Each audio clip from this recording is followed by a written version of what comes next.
Welcome, Dad. Welcome. Hi, you guys.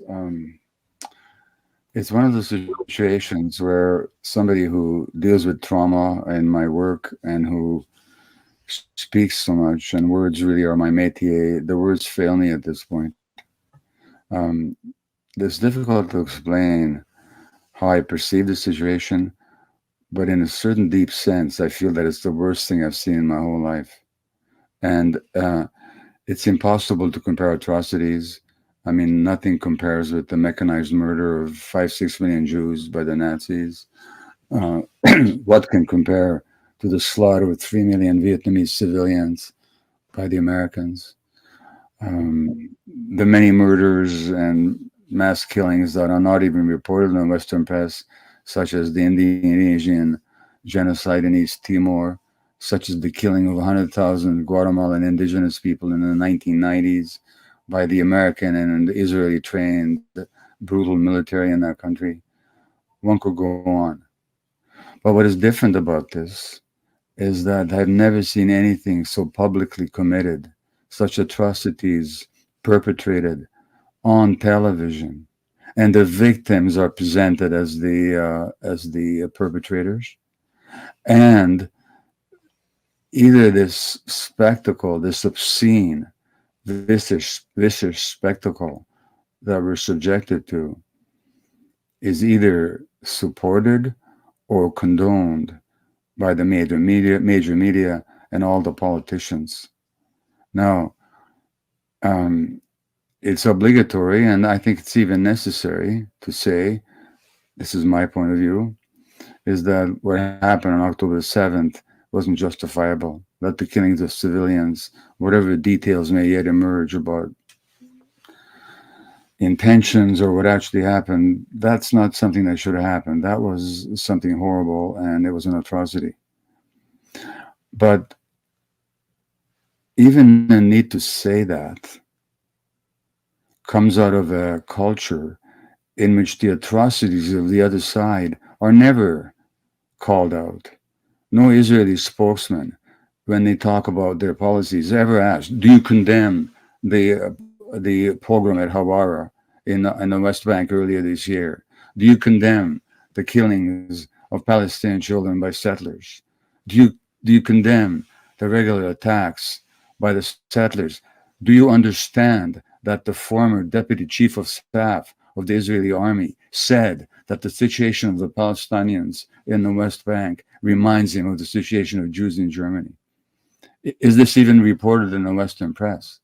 And what he meant by is that the settlers, like the Nazi hooligans, are free to attack the Palestinians as the Nazis, thugs, the brown shirts were free to attack Jews, and the army and the police not only stood by, they aided and abetted them. Is the Western public made aware of the thousands of Jewish Israeli rabbis and historians and intellectuals who recently signed a document calling the present situation clearly apartheid? Are you aware that the former head of Mossad has said that the situation of the Palestinians under the occupation is apartheid? And so when anybody is asked to speak about perpetrations on the Palestinian side, they're immediately asked to condemn and to denounce and to reject. And yet the daily suffering, crucifixion of the Palestinian people, and including and especially the people in Gaza, nobody's ever called to task. Nobody's ever questioned. And these smooth-faced liars in the Israeli army who who would give lessons to Goebbels, Joseph Goebbels, who are masters of propaganda, like Goebbels never was. They're allowed to get away with it. Now, I'm speaking emotionally now. It's not helpful sometimes to speak emotionally because people get repelled by the anger or by the outrage that one generates. I understand the grief on both sides. I understand the sorrow. I've had communication from Israeli friends who are actually sympathetic to the Palestinian side, who are just in fear, who are full of thoughts of revenge. I get that. I understand it. But surely in this situation, whoever you are, whichever your side you're on, you got to get past your feelings.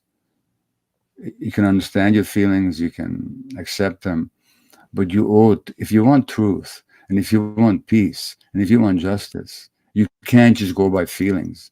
Feelings that are conditioned by decades of propaganda, decades of weaponizing the suffering of Jews as a baton with which to beat the Palestinians. You got to get past that. And you have to actually ask yourself, do I really know what's going on? Have I stood 1 second even in my mind in the shoes of the other? Have I tried to understand what's happening to those people? If they committed certain acts that are hateful, what drove them to that hate? Did the Palestinians come to Europe to attack Jews? Or did something happen in their land that made them so desperate? And finally, I'll only say that what happened there is not a secret. It's been documented. It's been written up by Israeli historians. I could name 5 of them right off the bat: Tom Segev, um, uh, Simha Flapan, Ilan Pape, um, many others by Israeli journalists. None of this is even vaguely controversial from the historical point of view.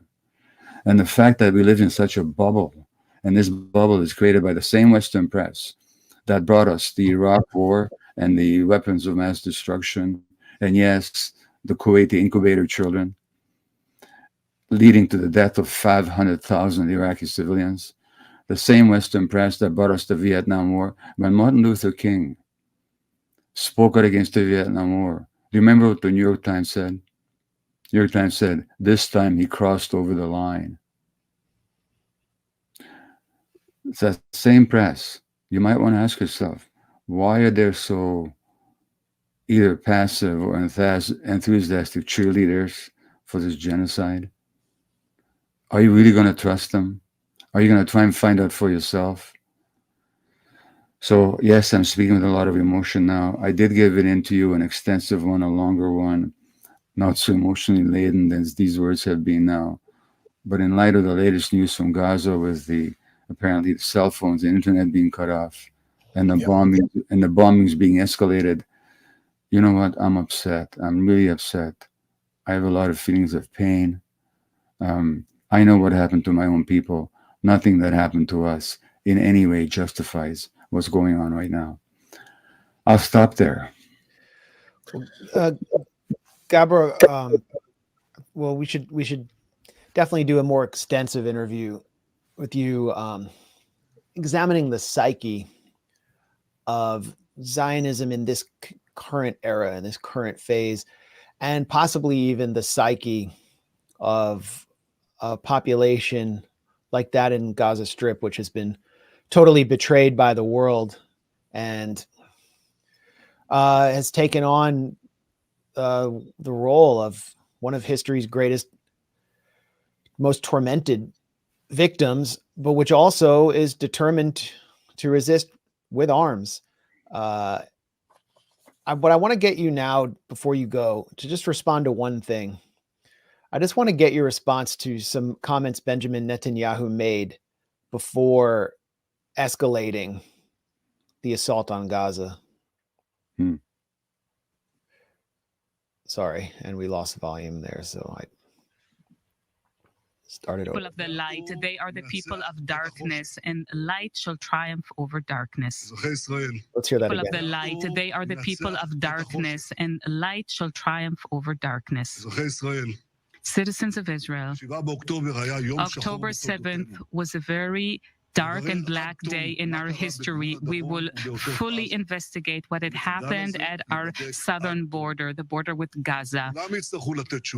Everybody will have to provide answers, myself included, but all that will happen only after the war.